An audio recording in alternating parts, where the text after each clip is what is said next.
You are listening to Visionaries Wrestling Network, providing your perfect podcast experience.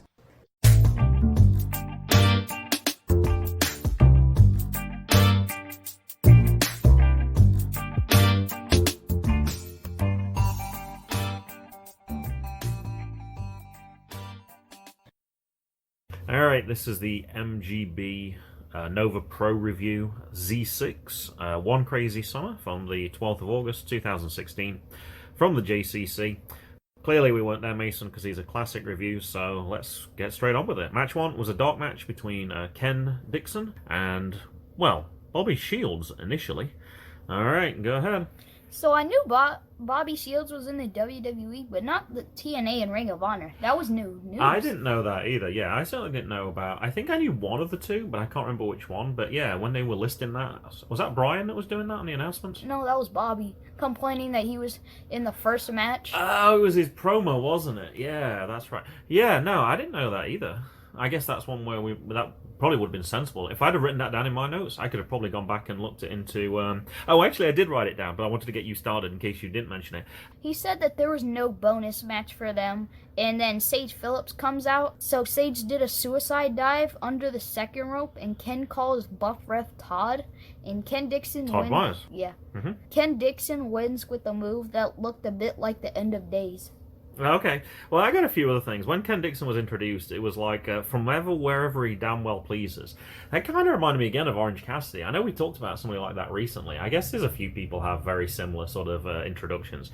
One thing I did mention that you didn't put there, we thought we saw Dan in the corner as well, but we weren't sure, and it kind of, camera moved around too quick, and we never got a chance to see again. Also, Brian didn't claim to know who that person was when Sage Phillips came out. Sage had to whisper into his ear. You couldn't hear what he said, it was inaudible, and then he announced him as Sage Phillips. So this was clearly Sage Phillips' debut. The thing that surprised me most about this was Sage Phillips looked older than I've ever seen him before, even though this is the earliest match he's ever done. He had a big beard, though, so I don't know if that was significant. I know there's kind of like a joke, like if you have a beard when you shave your face off, you look like a baby boy kind of thing. It makes you look a lot younger. So I don't know, but yeah, Sage actually to me looked older than what I thought. Did you put who the winner was? Yes. It was Ken Dixon with a move that looked a bit like the End of Days. That was right. Alright, match 2 was Rayo, I think is what the commentators are going with again, so I'm going to go with the same thing. Once again with Brandon Money Greene, and he was facing Tracer X. This was actually Rayo making his singles debut, because previous ones he's actually been tagging with Brandon Greene. And I thought they turned on each other. It kind of looked like it. He was certainly berating him at the end of the last one, but... I don't know. It could have been one of those where they had an argument and then it was like, we didn't really mean what we said, and alright, let's get back. Yeah, I don't know. Tracer and Rayo, they wrestle holding hands for a while, and there was 4 small packages and then roll around in a ball around the ring for a while, and... There was like pin after pin after pin for a while, yeah. Money grabs the ropes while Tracer tries to do a move off of him and makes him fall, and...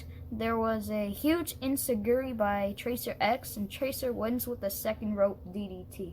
And I think I posted on Twitter for this one. I think I've only seen 4 matches from Tracer X now. I know he was in the last Nova Pro we reviewed a month ago, and I've seen him at VCW. We made his debut in the Commonwealth Cup, and I think he was in that February VCW one we've seen as well. And every match I see, I'm like, whoa, he's really impressive. I need to see more. Now, I've actually started looking. I know on IWTV you can type in a wrestler's name, and it brings up like all their matches. You can do the same on PowerSlam TV. I didn't actually know that. So while we were preparing for one of our interviews that we're actually going to do next week, Mason, with like Max Morrison, Max was having a unique spelling, M-A-X-X. When you typed in Max Morrison, it just basically brought up all the VCW matches for you straight away. I was like, this is great. So you can kind of like... I'm going to have to do the same thing with Tracer X. That's kind of a unique name. I can't think of anyone else who has the name Tracer. Like if it was just T-R-A-C, it could be Tracy Williams, or it could be something. But yeah, I think Tracer X is new. So very impressed with Tracer X. Definitely want to see more of his matches. All right, match 3 was a tag team match. I think we've seen all these people before. Dan O'Hare and Reed Bentley, and it was against Frankie, Pickard, and Mecha Mercenary. I'm trying to remember at the start, who did Jackson say that Mecha Mercenary looked like? Can you remember? Because he came down and watched, he started to watch some of this one, and we were like, nah, that's Mecha Mercenary. I don't know. All right, I don't remember either then. Okay, go ahead. So, Dan has thumbtacks stuck in the bottom of his boot, and Frankie does a suicide dive, and Reed wins with a Reed awakening. Was this match like 1 minute or something? Yeah. Oh, okay. It must have been short because I wrote down on here. I didn't get anything for this match at all because I thought make sure you mention that you were busy on Twitter, and something I can't remember how it came up. Oh, I know what was happening when we logged into this match. I saw the "Life is a Box of Chocolates" because we just interviewed Commander Man down the previous week, so his picture was on the front. And he talked about, on that interview that we did with him, his debut was literally like 1 minute or 2 minutes or something. And he was on the poster. And I was like, whoa. So normally posters come out before the event, right? So if you're putting Commander Man down on that poster, you assume that he's going to have a big match. He's going to be a big part of this. 1 minute. So we clicked on that to look to see what else. There's some really good matches within that card. I know he mentioned that Sugar Donkerton was on that card, and he was. There was a lot of other really cool names. Any of those Nova Pro tryout shows, I think, are winners as far as I'm concerned. But yeah, I think we counted how many episodes. We still have quite a few until we get to that one. But yeah, I remember you talking about the push pin, or whatever you want to call it, in the shoe. And yeah, I don't remember much about this one, except for these are all pretty big guys. Yeah. There was a lot of running into each other, like post to post and coast to coast, and then they would just like put an arm out and go, ooh! But yeah, it was heavy hitting for sure.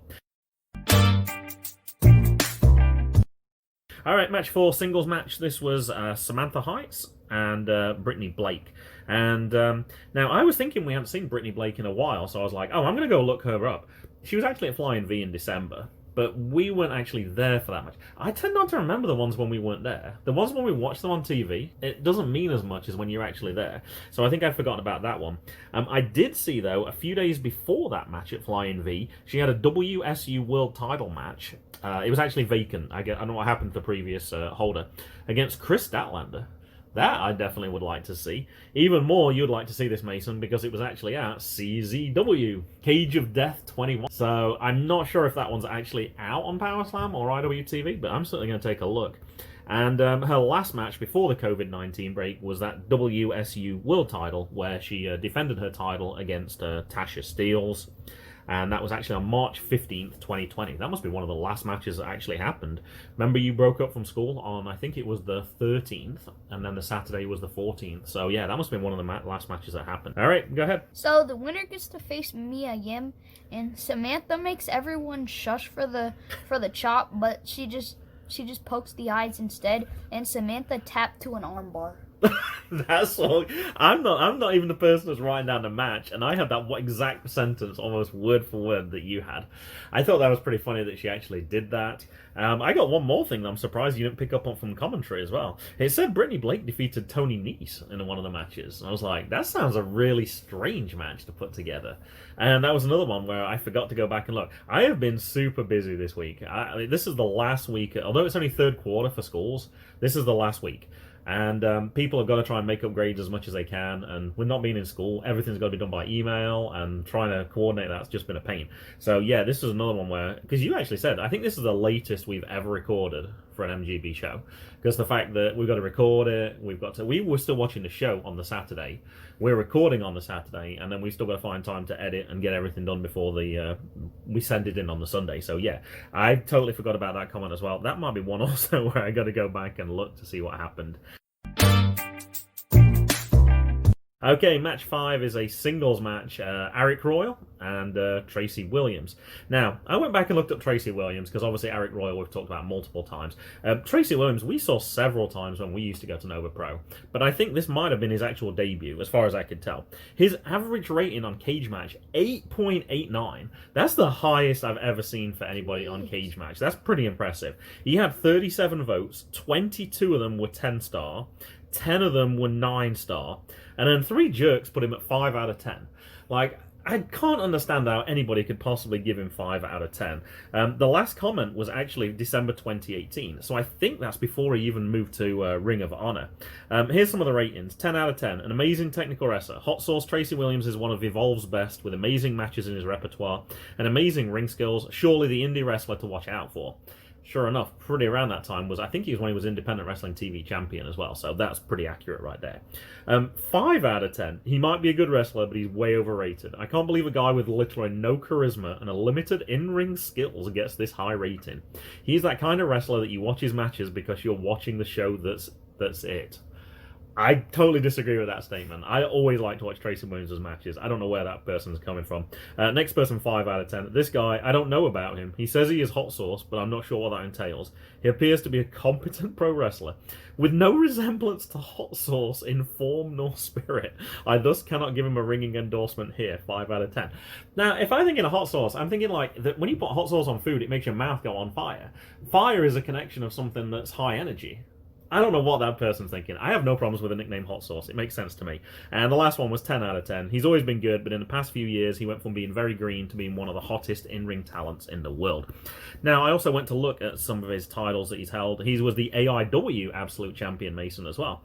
July 2018 till February 2019. He was the Powerbomb TV Independent Champion from February 2018 till the end of the year on 2018. I think that's when he signed with Ring of Honor. I think that's why we missed it. He was also the Evolve Tag Team Championships with Fred Yehai.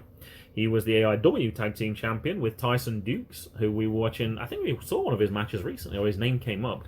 And it was also an Evolve Tag Team Champion with Drew Gulak. So he's had some pretty big championships, or belts, with other people as well. All right, talk about this match, though, Somebody Mason. on the card wrestled Tyson Dukes. Oh, is that how it came up? I knew that name had come up, but I couldn't remember because we were talking about Canada when we were there last year. Yeah. Arik and Tracy keep reversing arm locks, and Tracy bridges with Arik on top of him.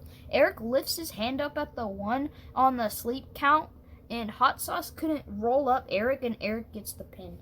Just by, plopping on top of Tracy when he tries to roll Arik up. And this was still at this point where Arik is still unbeaten at Nova Pro, and that kind of gets brought up every single match as well. Like, is this the person that's going to stop it? Not this time, not this time.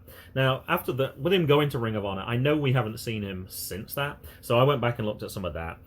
He's actually been wrestling mainly as a tag team wrestler with a team called Lifeblood with Mark Haskins. I think we did see Mark Haskins when we went to Baltimore.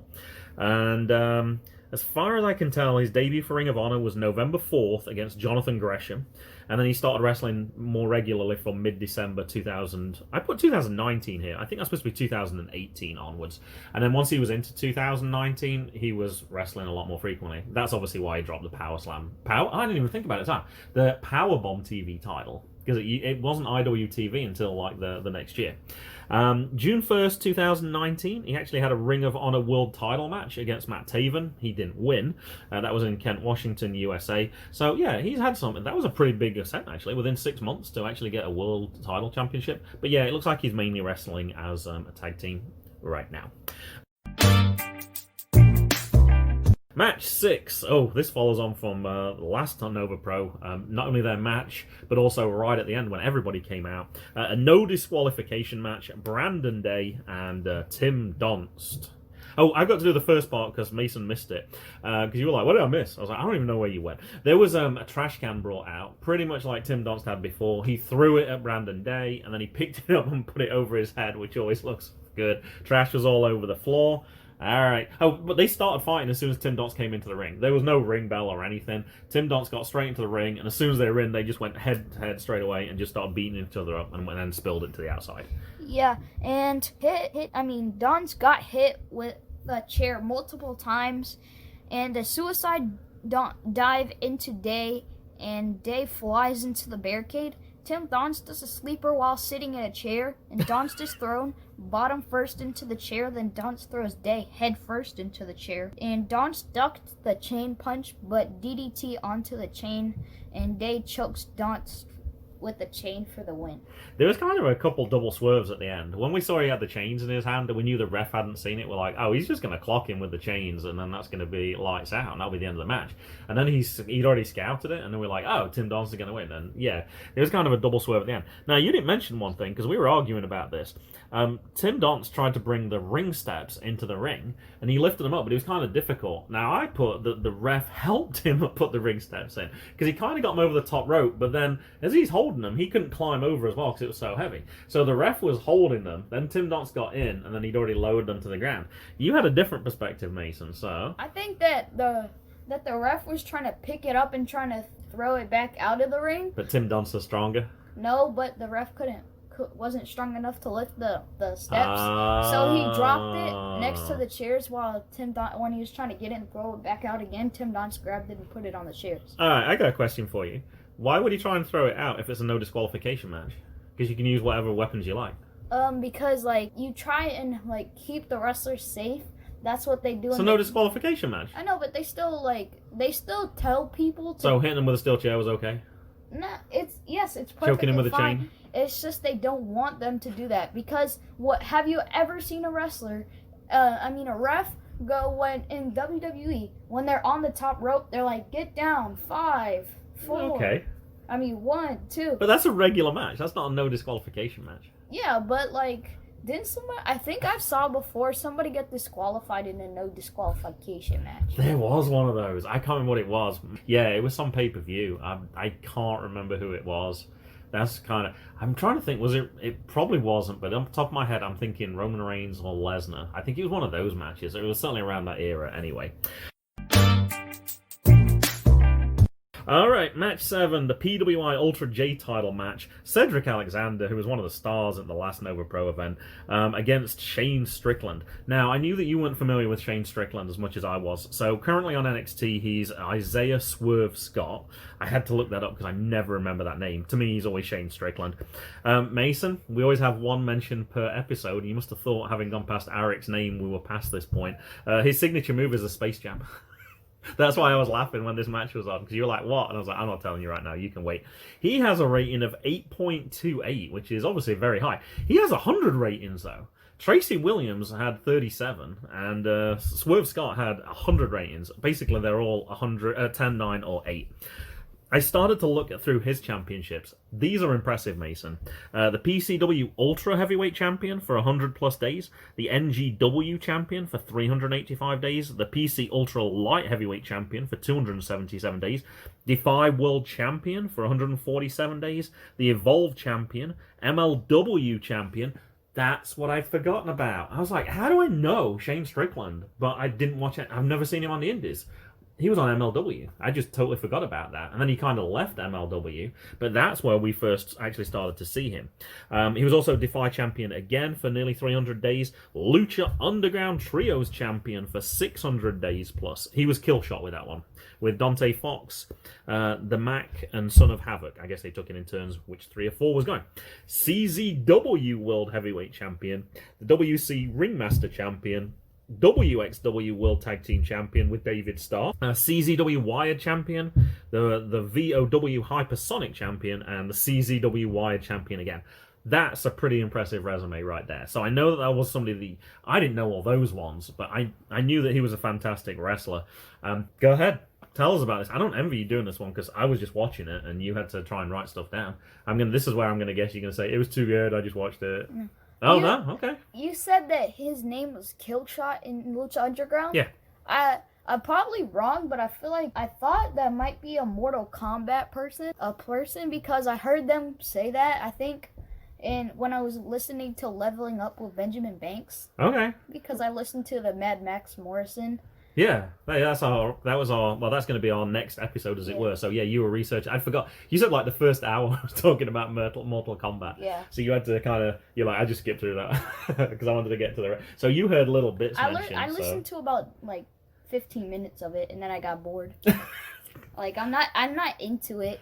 Well, I was glad after you told me, because I saw it was like an hour and 40 minutes. I was like, oof, that's kind of long. I'm glad I let you listen to this one instead. And then you were like, oh, just skip the first hour.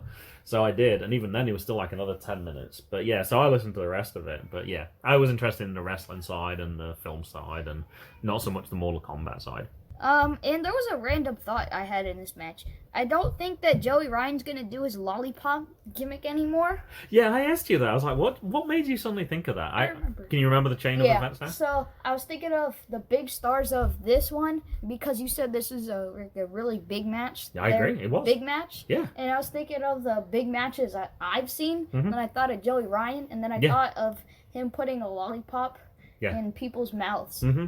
That will be interesting. Yeah, that might. Although he offers it, people don't have to accept it, of course. It's not like, although in the match he kind of thrusts it in people's mouths. I'm sure they've approved it before the actual matches itself. But yeah, I don't know. There's a few like that. We actually asked, because Matt did his interview with the Ugly Ducklings the other week as well, and I actually asked if Rob would still do that, because he like spits in his hand and then like shakes the other person's hand, or when he's trying to get out and move, he like licks his hands and then pushes his hands down against his body and under their hands to break lock.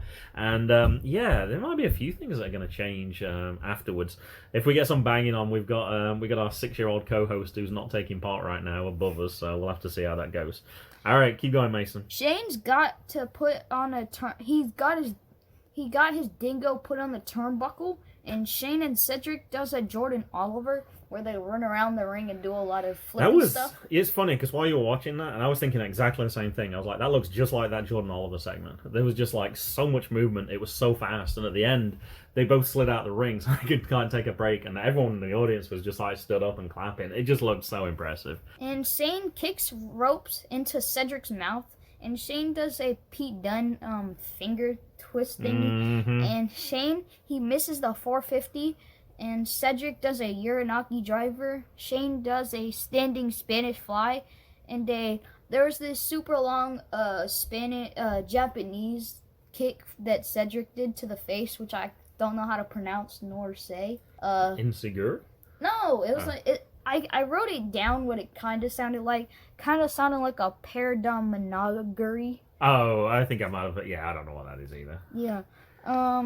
And Cedric wins with the Frankensteiner off the top rope into the Brainbuster and a lumbar check.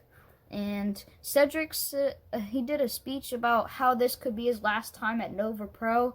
And Fan gave Cedric a water bottle at the end when he was trying to go to the back, and he just sprayed it all over him. And then he ran into the back. I think it was somebody he knew, because the guy actually, after he'd been squirted, kind of moved towards the entrance. I think he might have been one of the security people, possibly. It was certainly somebody who he clearly knew. Yeah, I thought that the Brainbuster, I thought that was going to be the end of the match, and it was a kick out at 2, and then, of course, he got his chance to do his lumbar check, which is obviously his signature move. What a finish. I actually posted, while we were watching this on Twitter, I think this... I'm not sure if it is the best one because we haven't seen everything yet. I said this has to be in the discussion for the best match ever at Nova Pro. I can't think of another one that we've seen that was as impressive as this. I know you want to say the street fight, probably, I'm guessing. Yeah, PCO versus Tim Donst. I'm not saying that wasn't a good match. Okay, let me phrase it this way, because I phrased it this way as we were watching the match. The best technical wrestling. Because there's a difference between wrestling and entertainment. And there's certain things that I can find entertaining that aren't wrestling. Like, I can love Orange Cassidy's matches, even if he doesn't necessarily wrestle. And in terms of technical wrestling, certainly I don't think we've had two people as good as this at that level. That's the thing I probably would. So if I specify it that way, I'm probably prepared to change my wording a little bit. I believe it was Travis Huckabee wrestled Jonathan Gresham, which I really enjoyed. That wouldn't surprise me either. Yeah, they're both very good technical wrestlers as well. Actually, until it ended, Sonjay Dutt and Jonathan Gresham as well. I know that's been a while, and that's when Gresham got injured. Sonjay Dutt got injured. Yeah, I haven't seen that one in a long time, but yeah, those two were just, yeah, it was really good. I asked Sean from Squared Circle Sound Off, because we saw him in the crowd, what did he think? And yeah, he said the reaction was really good. And he actually said that, yeah, he won a poster from that event. That was a pretty cool one. Don't know if it was autographed, but he said that he got that framed and hung up. So yeah, that was pretty cool. Okay, match 8, tag team match. It was Cutie and the Beast, Beau, Crockett and Innocent Isaiah, and Beauty and the Beast, Rob Matter and Steve Fierce. And they were hailing from Walt Disney's worst nightmare. Oh yeah, I forgot that part. If you type in Beauty and the Beast, you get 13 matches on Cage Match. I'm like, oh my gosh. And there's not a single description. So I clicked on one, and one said like 1974. I was like, well, that's not them. Clicked on the second one, there was nothing there at all. And I was like, I just give up. I give up. So anyway, I started going more for them individually, and I managed to find something. They were actually the freelance tag team champions from, let me look at this. I was going to, from 2016 for 7 months. Rob Matter's last match is actually listed as August 2018 when they won a number one contendership match at Freelance. It's kind of weird. If you win a number one contendership match, and that's your last match, you would assume that you would have the championship match, lose on the biggest stage, and then possibly retire. So I was like, oh, I just guessed Rob retired. I then looked up Steve Fierce. His last match is also listed as August 2018. Now, we know that Cage Match isn't 100% accurate, and sometimes they miss things out. But yeah, don't exactly know what was happening on that one. I did write down on this one, and you said, please don't write that down, so I wrote it down even more after that. I'll be interested to hear what Mason has to say about this match, because you were commenting on how loud the cat was snoring while the match was going on. So let's see if you got anything for this one. Particularly the finish, I'm going to be interested to hear. Okay, so Rob can't go over the top rope to get into the ring, so he goes under the second rope. And Rob and Steve gang up on Isaiah while Beau distracts Steve with a full-size mirror so Isaiah can tag Beau. And a ring-itis to Isaiah, and Cutie and the Beast win with a splash off the top rope. And I got something for right after the match as well. As they celebrated, I think they've done this before, the dirty dancing move where they lift them up in the air by their waist and they kind of looks like this. They're kind of like horizontal. He tried to do that. Beau tried to pick up Innocent Isaiah. Didn't quite get it. And as he dropped him, he kind of dropped him. He got like a knee to the dingo as well. So it wasn't very elegant, but they kind of laughed it off and they went to the back. Alright, the main event, match 9, was a 6-man tag team match. Alexander James, Bobby Shields, Logan, Easton, LaRoux against John Kermon, Sean Studd, and Sonjay Dutt. Alright, Mason, we know about pretty much these people. I got one, actually, I wanted to talk about. We haven't seen Sean Studd in a while. We saw him at VCW, so I was kind of curious what happened to him recently. It said, actually, he only had one match listed on Cage Match since January 2019. So I'm actually wondering if he was injured. Now, this was kind of interesting as well, because can you remember at the last Nova Pro, American Slang, he didn't wrestle because he was injured. He was injured. So I don't know if he's just had a lot of injuries recently, and that might be why we haven't seen him too much on the places like VCW, and I don't know. March 17th, he posted on Twitter, "Welp, wedding is postponed, #coronavirus." So I guess Sean Studd was expecting to get married, and then, yeah, it didn't happen. As all these things have happened. You can't have gatherings together of more than 10 people, so people's plans have kind of got postponed. Except, April 5th, my wife and I had our first argument. She said, don't get too excited about #boneyard match because it's fake. So they were obviously watching WrestleMania. So I guess they just decided, hey, let's do a quick ceremony. Boom, and then we get. So I don't know. So I guess congratulations to Sean Studd. I think it's funny their first argument was over wrestling. I mean, she obviously knows he's a wrestler. It would be kind of, I don't know. I thought it was interesting that would be their first argument that they had. Yeah. So they okay, before you start, I know that you liked it. Now you have to start editing. There's certain nuances that you like I go, before I actually do my comment, you have to edit that. You know that you do the same. When you listen back to this, you're going to do the same thing. So... I know, I hate when I do that. I hate when I do that. Well, you got edited, so you can edit all this out if you like. No, I want to keep this in, but... Like, I hate when I go, so I'd just rather keep my mouth shut and just edit the dead air. I found one more that I do recently, and I didn't notice this until probably about a month and a half ago, and no one's ever said this to me at all. I say fantastic a lot. You do? Yeah, if something's really good, it's like my default word to go to. Like, this match was really fantastic. I didn't even know I said it. And I was listening to my editing, I was like, oh, I said that. And then like, next match, I said the same thing. And then I was like, oh my god, I said like 3 matches in a row. I didn't even realize that was a word I particularly use that much. But yeah, when you edit, you definitely notice more things about yourself that you don't like. Yeah, but... you have your before a match, and I have my so, and it's so annoying. And the other thing that I have a pet peeve is when you say, like, in the middle of a word, you say and it's like impossible to edit out. You don't have to edit that out. That's not. I know, but I try and edit as much as I can in the middle of a sentence. I tend to do that. You don't have to do that. But when all. it's like straight after a word, if you go like they and, it's like impossible to edit out. All right, let me see if this one. I don't know if you know this one. So after I've done my little introduction about the wrestlers, how do I let you do your turn? I have one that I say more than anything else. Take it away, Mason. All right, Mason, what you got for this one? Oh. That's the one I use all the time. Yeah. Somebody pointed that out to me very quickly, and I don't mind it because it's kind of a bit like a catchphrase-ish, but sometimes I'll mix it up. It's all right, Mason, what you got? Your what you got catchphrase for this is one? boom. Right at the end. I think I couldn't think of anything clever to say at the end. It's like, it's perfect. Once it's finished, you say that one word and then you're over. Walk away. Rather than that's Jackson's tactic. How are you going to finish your interview with John Kermon? All right, I'm just going to walk away. Intro music. You could, but it sounds weird if you just cut it off right at the end. So you need something to say like goodbye or the one thing with podcasts was I did buy a book actually that first week before we had the equipment, and that arrived really quick from Amazon. It was like gave you tips to do, and one of the things it said was like the start should always be like the same. It's kind of like a routine. At the end, you need your like go-to thing to end with. So although I haven't been doing that all the time, it works pretty well now. I'm not the only one that does that. There are other podcasters that also end with boom. Matt. Well, no. Not boom, but he says, "This is Matt Willis, and we're out of here." See, he has his own as well. Different podcasts have their own way of doing it, so it kind of works, actually. It's good to have that same bit of familiarity for each little episode. So that's probably about as far as my podcasting experience goes. Everything else, we've just been winging it. We're still using the phone as well. But that was one thing that I did. That's about the only thing I remember from that book.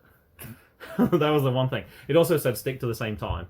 So we switched from Fridays to Mondays, back to Fridays, and we're stuck on Monday. I think Mondays is the right day for us, because we have the weekend then. Because we don't always know what's going to happen during the week. True. So I think it works perfect for us to do Mondays. It doesn't matter right now, but... Doesn't matter at all right now. But if we go to an indie event, if we can do it quickly, then we could always get it out for that day. Or if not, I think Monday is the perfect... Also, with us not talking about the WWE and something, we don't need to be the day after Raw. We don't need to be the day after SmackDown. So I think it makes perfect sense that we take the Monday when not really anything's happened over the weekend. Unless there's a pay-per-view event, perhaps. That would be the one exception. If you review Raw and SmackDown, you don't want to release on Monday. No, that would be the worst day to possibly go with that one. All right, should we talk about a 6-match tag team? Yeah. John Kermon, Big Sean Studd, Sonjay, Dutt, they all start posing, and this is during the match, and the 1% just attack all of them. Now, I think, actually, and I didn't write this down, I think this is officially the start of the 1%. We started to see little bits of it last time, because Logan came out with Alexander James, and they supported each other. We knew that Bobby and Logan were kind of close together, but the fact they were all together on this one, I think we're going to see more development of the 1% in future events, for sure. And you think that John Kermon is wearing shoes, but he definitely is not. He wasn't. Yeah. We were about to ask him, and then you could see he wasn't, but it looked close. Yeah, it was the shin pads on top of him. I think we had the same argument last time. I think we did. It was a strap underneath as well that went around his foot, and it kind of just looked like the sole. And I thought he just had a light-coloured foot, but it was his foot. Light-coloured sole, but it was actually just his foot. Yep. No, you were right. And Alexander does his string arm lock with, like, when he grabs Bobby's arm, and then Bobby grabs Logan, and then they tried to go into the crowd, but nobody wanted to help them. And that happened at Flying V, where about 20 people got onto the chain. That was funny. Yeah. And Logan and Bobby, they do double chokeslam. I mean, they get double chokeslam by Sean. And Sonjay does a Bermuda triangle, and John gets Logan into the triangle, and Sonjay jumps on top of Logan while he's in the triangle. And the 1% each get in a submission, and Sonjay, after that, Sonjay runs on the 1% into the DDT. Like, he steps on their faces while they're standing up, and he DDTs Logan. And Logan does a subprimal mortgage, and 1% kick each other. Then a triple super kick to Sonjay, and Logan finally got the pin after 6 months of trying. And the 1%, they dissect the ring and RKO to Sonjay on the wood part of the ring. Sonjay does a speech, and after that, I can't really hear, but I could hear that on September 11th, there's going to be a cage. 16th. Yeah, there's going to be a cage match. Yeah, he was calling for Logan because it was like, I think he just wants the match now. He was like, Logan, and they were all like, no, don't hold him back, because Bobby and Alexander James were holding him back. You did that deliberately just so you spoiled my last comment, because you knew what I was going to say for this one. Like, you have like 2 lines normally. Like, I'm like, that's it. That's all you had. You had more for that match than ever. Because my comment I wrote down is, why were you more interested in the cat licking her butt than watching the match itself? That's getting edited out. What? fine with that. I can edit out that. You were watching that. I was like, this is like the finish. I'm like, you're going to miss the finish. It was weird. She was cleaning herself. She was licking her butt, and then she licks her back straight after that, and we pet her back.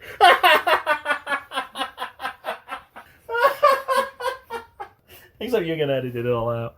I don't know. I might leave it gosh.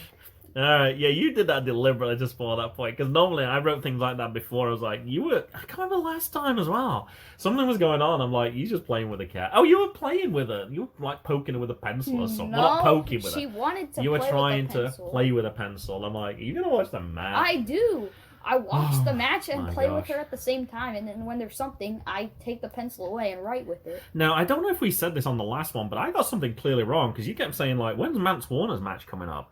I'm sure I saw there was a Mance Warner match. It wasn't this one. It wasn't the next one either. I know one thing we did have a problem with in this one. Oh my gosh, the connectivity was terrible. We had a huge problem on the previous one. The first time, I think we only managed like 5 minutes. Yeah. And we had to watch this over multiple days to try and find it. Certainly if you try and watch it in the evening, no good. Not when you Chromecast anyway. I think what we should just do in the future is, we'll have to try this. I watch it on my laptop, you watch it on your laptop, even if they're streaming at the same time, because we know it doesn't cut out after 15 minutes.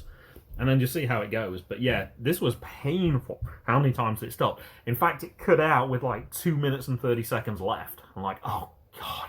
We had to reset it again. It goes right to the opening match with Ken Dixon, then you got to scroll it all along to 2 hours and 38 minutes in. Yeah, this was 2 hours and 42 minutes, and that was within the intermissions edited out and everything else. So this was a long match. And as I was looking through future ones, I actually said, oh look, there's the Commonwealth Cup, and you're like, oh god, no, that's going to be way too... 2 hours and 12 minutes, I think it said. I don't know, that's kind of strange. Anyway, alright, anything else for this one? Nope. Boom. It's goodbye from me. And it's goodbye to me. And it's goodbye from them. Goodbye.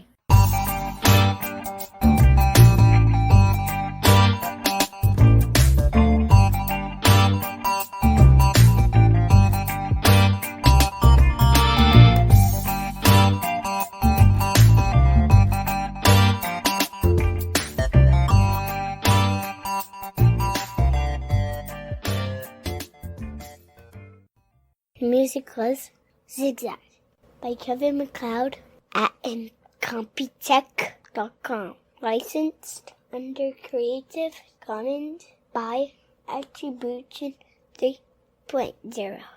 http://creativecommons.org/licenses/by/3.0/